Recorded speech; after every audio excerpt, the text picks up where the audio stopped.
This next section is where we get to see the actual application of the strategy, tactics, and logistics that different moms are using right now in their own families. I'm going to focus on three quite different strategies. One, Cara Farnsworth, who I've talked about, one, Janae Koo, and another, Hillary Hess. And Janae uses a very digital system. Cara uses an analog system. And Hillary uses a much more casual system than either of the other two moms. And I just really wanted to show you how personality and different skill sets really influence how you develop your strategy and your tactics and logistics. Now, if you have listened to episode 28 of the How She Moms podcast, this will all sound familiar to you. I am going to use the sound from that, and along with pictures of the ways they use their systems so that you can see how their systems work and what they look like. Cara Farnsworth was an obvious first choice when I started looking for moms to share their meal planning systems. She's a registered dietitian and a mother of 5 from 10 months to 12 years old. But don't let her credentials intimidate you. What I love most about Cara's approach to meal planning is that she's very balanced in her approach. Yes, she cooks healthy, nourishing meals, but she also lets her kids eat real chips instead of kale chips. I asked Cara how her background in nutrition affects her strategy for feeding her family. So I guess the background probably plays most into how I view food and how I want my kids and my family to view food. And maybe that's not the starting point for most people, but I wanted there to be a positive relationship with food. And so far we now have a baby girl, but so far we just had boys. And sometimes that's not as big of an issue culturally. Boys might not have negative food relationships. But anyway, that was my focus when I was studying. So feeding my family, I try to, and we've had success, provide them with the food and let them make the decision making. So I try to let them be the stewards over their bodies and make the best decisions. I mean, they would prefer sugar and soda and salt. I mean, all of us would, whether we're grown-ups or kids, but that's been my goal. So there's a heavy emphasis on choices and trying to educate and so that they'll make the right choices. That doesn't mean Cara is a short order cook, letting each child choose what they will eat each meal. She cooks one meal each night, but she tries to mostly stick to well-balanced, tried and true recipes that she knows most of her kids will eat. Here's Cara again. So the choices for our family happen before the cooking has happened. So we use a system of meal planning where we pretty much have a set of main entrees that we like. Of course, it varies because we have younger kids and they're more picky by nature, but they help choose when I do the meal planning. And I meal plan usually for the week now that we have more people. I used to plan out further in advance, but I can't fit everything in my car from the grocery store. So logistically, I plan 1 week at a time. And my big kids, they're ages 10 and 12. Sometimes I ask my 6-year-old, I ask them what they want, what sounds good this week. And we put that into the meal planning for the week. And when I cook dinner, that is what I cook. That's dinner. We have a rule. They can't be rude. And if they are rude, then they have to not be rude and say, I don't care for this. They have to try it. If they don't care for it, then they have the option to make a peanut butter sandwich or something of that nature. But I only cook one meal for the family, and it works well for us. Okay, so now that we kind of understand Cara's meal planning philosophy, here's a rundown of her system. We use a system where I have a card, a little paper card, 3-inch by 4-inch paper card with the name of the entree on it, like lasagna. And we have a whole stack of those.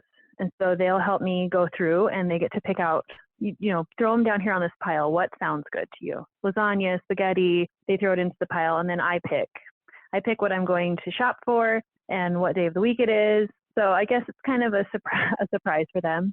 The idea came from a friend when I lived in Texas. Her name is Brandy Nielsen. I'm going to credit her. She's the genius behind it all. I've just used it for years now. I don't know if she's still doing the same thing, but so we have cards. One side of the card has the entree, the other side has the ingredients that we would need to make it. I have a plastic sheet. It's a sleeve, kind of like what my boys keep Pokemon cards in or basketball cards like that, but it's a scrapbooking thing. So you could go to any craft supply store. Obviously, this is a very physical, tactile way of doing things. Maybe even it's probably old-fashioned nowadays. Lots of people probably use their smartphones or iPads or whatever to meal plan, but I like this method, and it works well for us because my kids can hands-on go through the card stack and say, oh, stew, that sounds good, ham and cornbread, and pulled out of the pile for me. I love it because it takes the stress off of me doing all of the thinking, right? And it jogs their memory, and they're like, oh, this one. And so the cards get grubby and worn and tattered, and it's definitely probably someone else would make it a gorgeous, pretty thing with all of the crafty items out there, and you totally could, and color code, but it's a functional thing to have it in a physical format. So yeah, we keep it magneted, is that the right verb, with a magnet on the side of our fridge. I don't like to have clutter on the front of the fridge, but the side of the fridge is like command central for the house right now. So each page that I have holds 10 or 12 cards. Sometimes I only have 6 cards in there because that's what I've planned and shopped for. But at a glance, we know that we have all of the things after shopping for those menu, main entree, dinner items, and that's where we display it on the side of the fridge with a magnet slid down in those sheet protectors. Rather than schedule the week's meals for specific days, Cara likes to keep it fluid so she can decide which of the meals she feels like making each day. I like to, get up in the morning and see what I feel like. Because, different days, different things come up, and you might not have the time to put together the pot pie on Tuesday. You realize 9:30 in the morning, like, shoot, I have all of these things going on, and I'm going to need more. So it's nice to have that flexibility. And I just did it yesterday. I planned to do one thing, and then by 1:30 in the afternoon, realized I'm not home to start that. So I'm doing my much simpler from a can crock pot style, heated up on the stove dinner. So it's nice to already have the ingredients, but ultimately, you can pick whatever you want based on your schedule. Cara's stack of tried and true recipes is up to about 100 cards and growing. So I like to try new things, and if they are successful, meaning if I get a positive review and people actually ate it, then they actually will say, put that in the rotation. So I just keep a little stack of the same size cards. So I just physically will write down something we've added recently, teriyaki meatballs from Gimme Some Oven, that website. Rave reviews, everybody loved them. I wrote that on the front of the card, and on the back went through that recipe and wrote down all the ingredients. Cara also has great ideas for breakfast and lunch. Her kids mostly eat school lunch now, but when she was packing lunches for them, she packed lunches in bento boxes at night after the kids went to bed and kept them in the refrigerator for the kids to grab in the morning. About twice a week, she'd heat up leftovers in the morning and put them in a thermos. They'd still be warm by lunchtime. This is another trick I've adopted from her, and it's awesome. For breakfast, she used to have a weekly menu for what she'd make each day, so she didn't have to think about it each morning. Now that her kids are getting older, though, and since she has a baby to take care of, the big kids get their own breakfast, and she focuses on feeding the little ones. After school, she lets the kids help themselves to one snack food like chips or crackers, but after that, they have to stick to fruits and vegetables until dinner time. She keeps lots of fruits and veggies handy and cut up for easy access. She knows that if they go for these healthy snacks, they're legitimately hungry and not just snacking out of boredom. This reminds me of a great Sesame Street song about sometime food and anytime food, which I sing to my children often. A cookie is a sometime food. Yes, a cookie is a sometime food. But an apple is an anytime food. I'll link to the sketch instead of singing the whole thing for you, but you get the idea. Now it's time to go digital.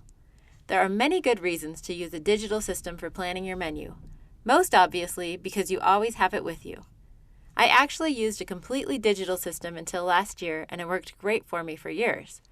Janae Koo went digital even before kids.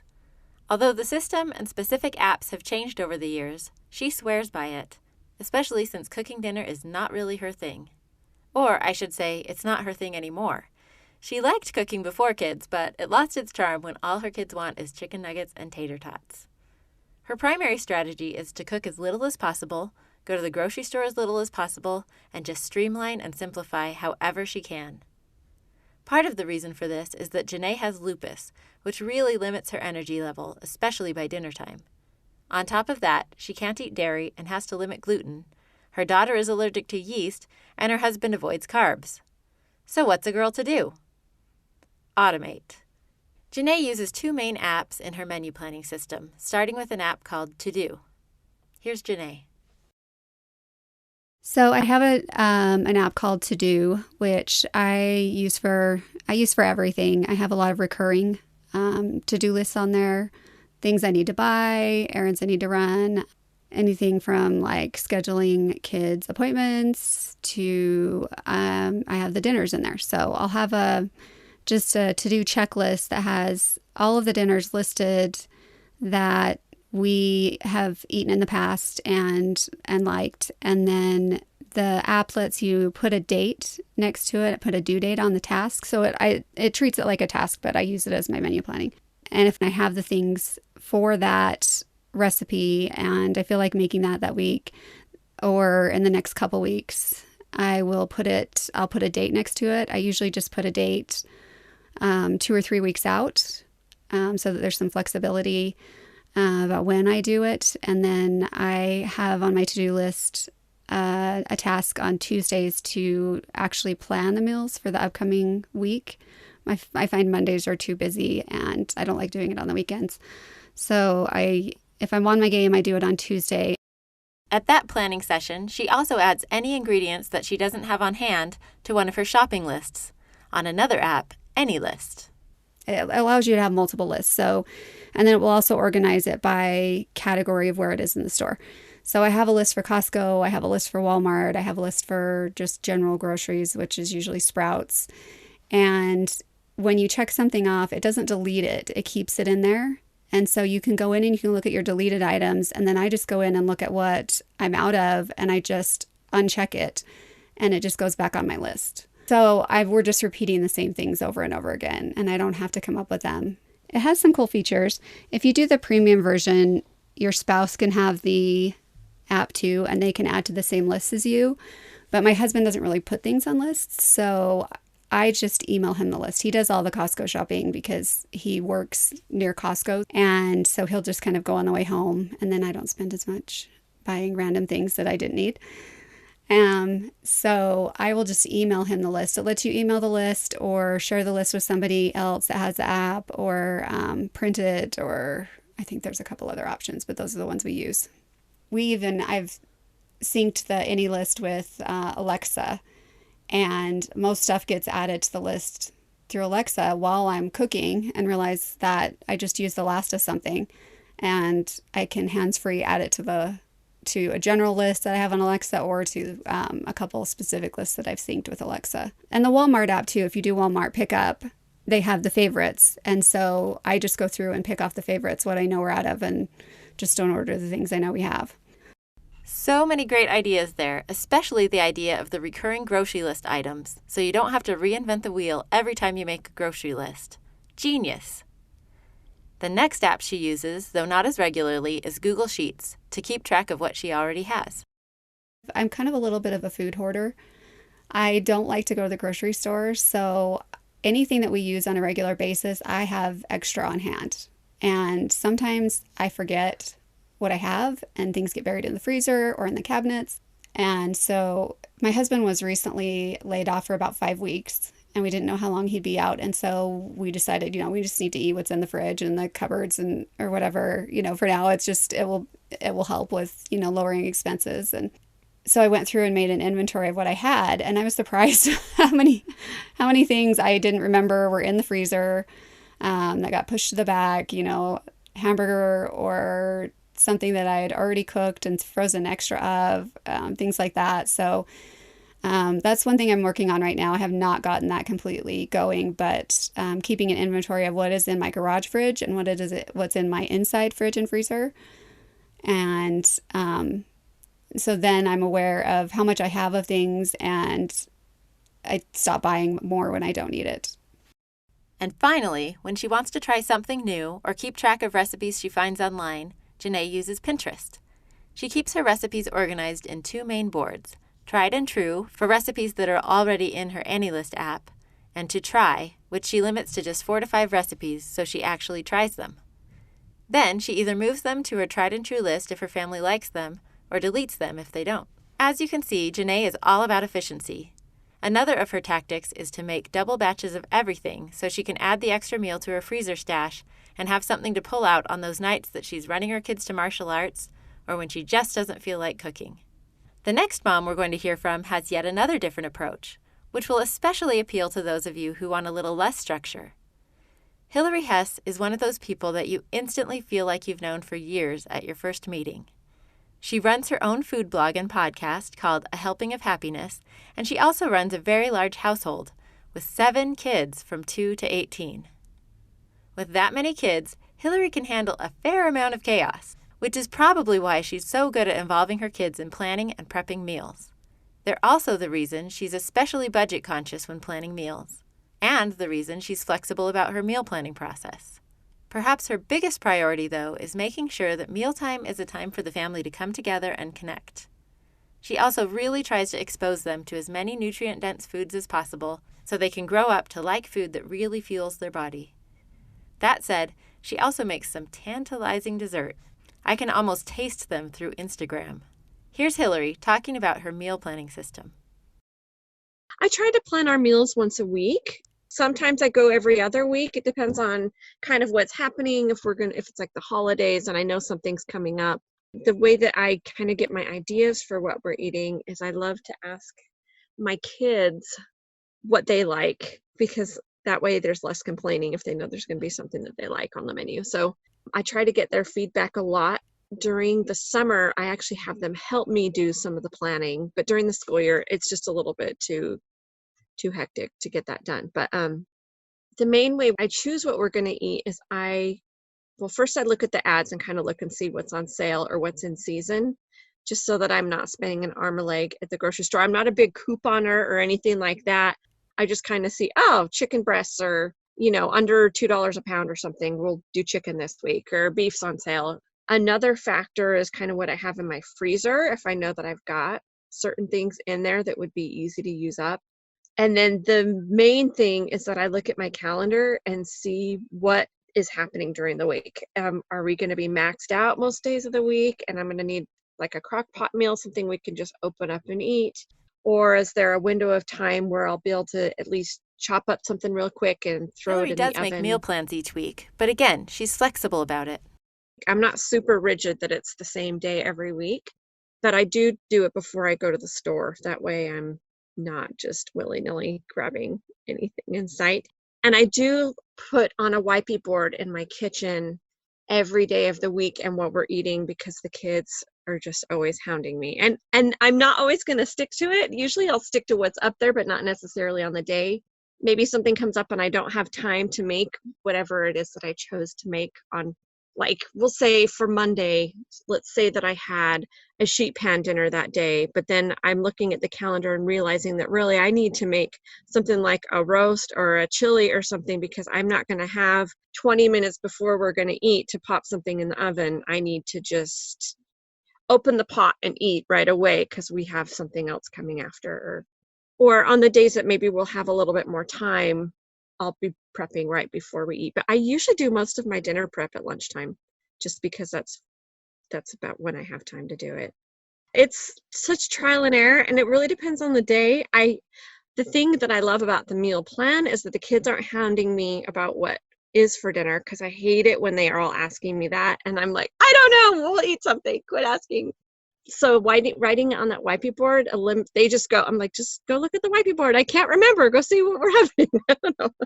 But it also helps me to look at the wipey board and see a couple days in advance. Oh, I should probably pull that beef roast or pork roast out of the freezer on Tuesday if we're going to be eating it on Wednesday or Thursday, so it has time to thaw. Or it kind of keeps it better for me than just I used to just have a list, but then I would lose my list, or I wouldn't look at it, on the wipey board. It's in my face all the time, so every time I walk by, so that really helps. One of Hillary's greatest superpowers is teaching her kids to be competent in the kitchen. On the weekends, they're helping a lot more than during the week. They're really good at getting their own breakfast and lunch now. I really only get lunch for the 2-year-old and the 4-year-old now, which is just such a life change. We just started that this school year, that even my 3rd grader does her lunch completely by herself. So that's been really, really great. So they are in the kitchen on their own. They do eggs or pancakes or whatever hot thing they want, or they just have cereal, whatever they want. But we do during the summer and during the school breaks, we do this too. So if there's a Christmas break or, spring break or whatever, we'll have a chef of the week, and that child will help me plan out our meals that we have, and will help with all the meal, well, not all the meal prep. I'm not having them. Well, the older kids could do all the meal prep, but they're doing a lot of the meal prep with me. So shredding the cheese, cutting, doing things like that. As far as the day-to-day, I do call out. One of my boys loves to shred cheese. So if he's home when I'm making dinner, I'll say, I need my cheese shredder, come shred the cheese. Or my 2-year-old is obsessed with everything in the kitchen. So he's always grabbing a chair and wheeling it to the counter where I'm working. And so I'll just give him a butter knife and something soft to chop up so he can feel like he's part of it. Or I'll let them scoop the flour in or whatever if it's my younger kids that are helping. So they just want their hands on, and I've noticed that if they're in there feeling the food and handling it, that they're so much better about eating it. And sometimes they will eat the veggies better raw before they're even cooked than they will after it's made, and I'm good with that as long as they're eating some of that good stuff during the prep. I don't have to push it at dinner time. I love to have them involved. I think it's so good for them just to not be quite so picky in their eating is part of that strategy. And then I also just want them to be able to take care of themselves when they are grown up. And it really helps me when they know how to cook, because I can say, go make this or go make that. I'm running somebody somewhere. Hillary is also the queen of rollover meals. In fact, she's working on a cookbook full of rollover ideas. I do that a ton because it saves me time. So I'll just tell you a little example of something that I might do. So let's say, for example, on Monday, we're going to have grilled chicken breasts, and we're going to have maybe some rice on the side and then something else. Well, then maybe on Wednesday, I'll just have made a little extra of that chicken breast, and then we will have Hawaiian haystacks, which is still chicken with rice, but it's got other toppings. I'm using that chicken in a gravy, and there's some other vegetables like celery or mandarin oranges and pineapple and tomatoes and all those kinds of things. So, and then maybe I make a little extra of that. And then on Friday, I could make a chicken pot pie with that same chicken gravy and throw the celery in there, and then just add like a bag of mixed veggies, like, the peas and carrots and corn type of a thing. So that way my prep of at least cooking the chicken has lasted me 2 other meals, and I'm not cooking chicken all week long. Maybe, and like my family isn't loving chicken every day, so I do try to stagger it like every other day. So say I did that chicken on Monday, Tuesday I do a beef roast, and then Thursday I make taquitos out of the leftover beef or something. So it's like re-eating leftovers, but just making it so they don't know that's what they're eating. I'll include a list of some of Hillary's tried and true meals with links to her blog in this course, so you can try some of her recipes, including several examples of rollover meals. I love how these 3 women really show how different meal planning systems can look. Even if you use some of their same strategies and tactics, your system will be yet another unique solution to this meal planning dilemma we all face.